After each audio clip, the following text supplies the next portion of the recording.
تو قرآن نے ارشاد فرمایا ذالکل کتاب، یہ جو کتاب ہے بڑی عظمت اور بڑی شان والی کتاب ہے۔ ہم اس قرآن کریم کو ورد و وظائف کے لیے استعمال کرتے ہیں، گھر میں برکت کے لیے اس کو رکھ دیتے ہیں، یا اپنی دکان میں برکت کے لیے اس کو رکھ دیتے ہیں۔ یہ قرآن اس لیے نہیں آیا، حقیقت میں یہ قرآن اس لیے آیا ہے کہ اس قرآن کو پڑھا جائے اور پھر اس پہ عمل کیا جائے۔ تو قرآن کریم نے ارشاد فرمایا ذالکل کتاب، میں نے جو تمہیں کتاب بخشی ہے یہ بڑی عظمت اور شان والی کتاب ہے۔ اس کی عظمت یہ ہے کہ دنیا کی کوئی کتاب آپ پڑھیں، کوئی کتاب پڑھیں، اتنا ثواب نہیں ملے گا۔ اس کے ایک ایک حرف پہ اللہ کریم 10 نیکیاں عطا فرماتا ہے۔ سبحان اللہ۔ ایک ایک حرف پہ 10 نیکیاں عطا فرماتا ہے۔ اور اس کی سب سے بڑی عظمت یہ تو خوش نصیبی ہوتی ہے ان لوگوں کی جن کو اللہ تبارک و تعالی اپنے قرآن کی حفاظت کے لیے منتخب فرما لیتا ہے۔ یہ قرآن اللہ کریم نے اس کی عظمت بیان فرمائی، انا نحن نزلنا الذکر وانا لہ لحافظون۔ قرآن نے فرمایا ہم نے ہی اس قرآن کو نازل بھی کیا ہے، ہم اس کی حفاظت کرنے والے بھی ہیں۔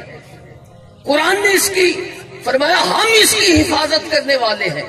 اللہ قرآن کی حفاظت فرمائے گا، وہ قادر مطلق ہے، وہ چاہے تو قرآن کریم کو کسی پہاڑ کی چوٹی پہ محفوظ کر دیتا، اگر وہ چاہتا تو کسی درخت پہ محفوظ کر دیتا، لیکن اللہ کریم نے کس کا انتخاب فرمایا اس قرآن کی حفاظت کے لیے کہ کون لوگ اس قرآن کی حفاظت کریں گے۔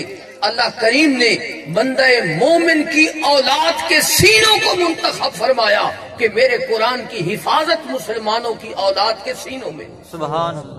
وہ اس قرآن کی حفاظت کریں گے۔ تو حضور نبی کریم صلی اللہ علیہ وآلہ وسلم کہ وہ خوش نصیب غلام ہوتے ہیں جن کو اللہ تبارک و تعالی اس قرآن کو یاد کرنے کی توفیق عطا فرماتا ہے۔ یہ بندے کا کمال نہیں ہوتا، یہ اللہ جسے چاہتا ہے یہ قرآن کی نعمت عطا فرما دیتا ہے، جس کو چاہتا ہے یہ قرآن کی نعمت عطا فرماتا ہے۔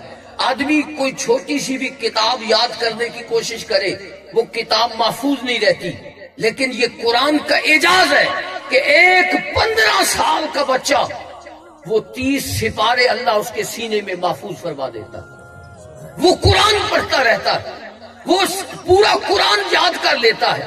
تو یہ قرآن کریم، میں نے ایک بزرگ سے سنا، وہ فرماتے ہیں کہ یہ قرآن کریم کی نعمت کسی سینے میں اس وقت تک محفوظ نہیں ہو سکتی جب تک کہ اس کے سینے پہ محمد رسول اللہ کا ہاتھ نہیں لگتا۔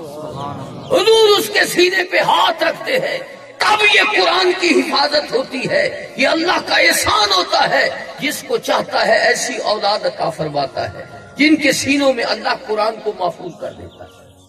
اور پھر یہ قرآن کریم، میں نے جس طرح کہا، اگر دنیا میں اپنے اس قرآن سے رشتہ جوڑے رکھو گے، اللہ تبارک و تعالی یہ اتنی بابرکت کلام ہے، تم دنیا میں اس کو پڑھو گے، اس کی تلاوت کرو گے، اللہ تبارک و تعالی قبر کے اندر بھی تمہیں اس قرآن کے پڑھنے کی سعادت عطا فرمائے گا۔